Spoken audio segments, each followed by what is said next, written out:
Pertama, saya ingin menjelaskan dulu bahwa Skill Indonesia 2045 itu konsep ya.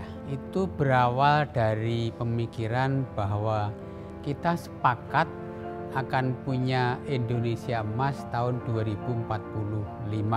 Konfigurasi Indonesia tahun itu kan sudah tergambarkan, sehingga kita perlu memikirkan, perlu meneliti, perlu merumuskan seperti apa masyarakat Indonesia tahun 2045.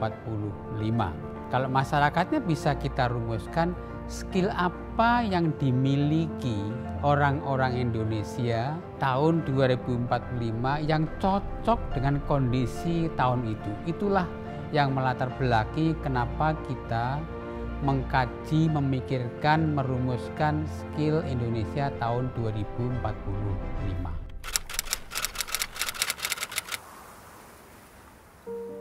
Skill Indonesia 2045 itu adalah sebuah jalan baru bagi pemajuan pendidikan vokasi kita yang lebih responsif, lebih inklusif, lebih berwawasan lingkungan, lebih berdaya saing dan inovatif, dan yang terakhir adalah lebih berkinerja tinggi sebagai sebuah upaya publik untuk kebaikan bersama atau public good, untuk menjadi penghela bagi hadirnya Indonesia Emas tahun 2045.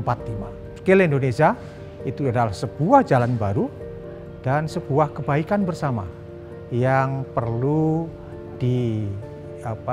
menjadi gerakan bagi seluruh unsur yang terlibat di dalam pendidikan vokasi itu.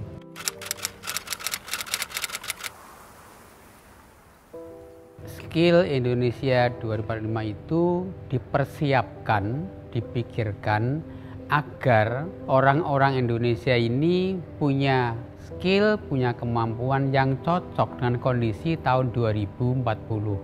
Dari berbagai diskusi disimpulkan bahwa di era itu Indonesia dalam keadaan sudah maju, diperlukan orang-orang Indonesia yang menjadi pembelajar sepanjang hayat, yang terus belajar walaupun dia di rumah, bekerja dan seterusnya, mampu menghadapi perkembangan teknologi, tetapi tetap menjadi orang Indonesia. Katakanlah dia menjadi warga dunia tapi ber-DNA Indonesia. Itu yang kita persiapkan.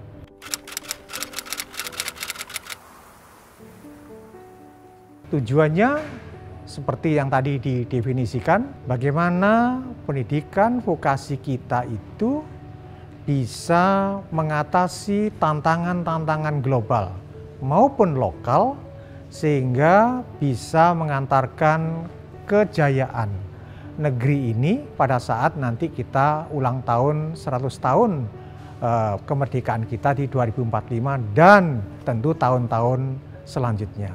Tidak lama, hanya 20 tahun, makanya kita perlukan upaya baru, jalan baru yang lebih cepat, lebih inovatif untuk pendidikan vokasi masa depan.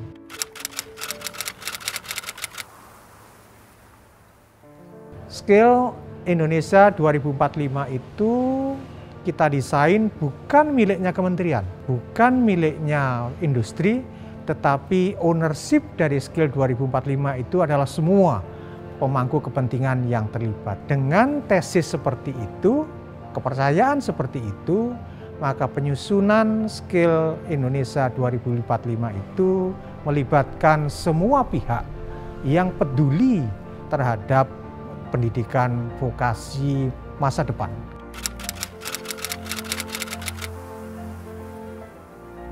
Tentu di dalam dunia pendidikan kita tidak asing lagi dengan segitiga ABG itu.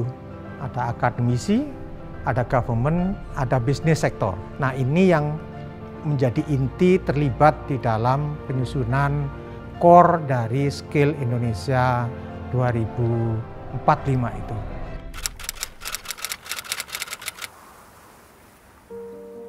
Tentu outputnya adalah sebuah dokumen, tetapi dokumen itu bukan bersifat mati, dokumen itu bersifat hidup.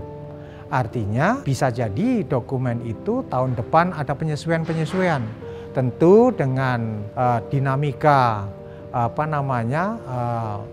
yang ada, tentu bukan tidak mungkin ada penyesuaian-penyesuaian yang perlu dilakukan sejauh penyesuaian itu mempercepat untuk meningkatkan efisiensi dari pendidikan vokasi masa depan yang kita idamkan itu.